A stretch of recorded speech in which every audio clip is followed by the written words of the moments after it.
This is how you create a soft dreamy look inside After Effects. Right click, new, adjustment layer, add a glow, change the glow colors to AB colors. Then I'm going to choose some colors that will match our scene, like a pastel purple, and then also use the eyedropper for the clouds.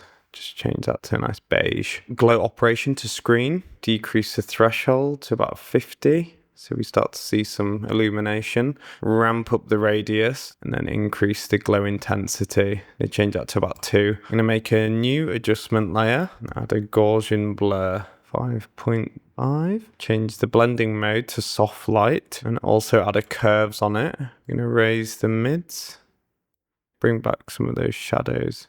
I'm going to duplicate the original clip, double click the ellipse tool up here, and then we got a nice mask vignette, and apply camera lens blur.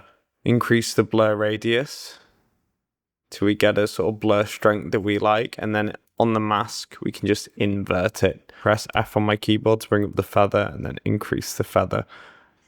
Depending on your taste, you can move that in a bit, just so it's a bit more intimate and intense. Adjusting the blur. I'm going to settle on about 60. And then finally, we can just add a hue and saturation on the top adjustment layer, just to bring back some life.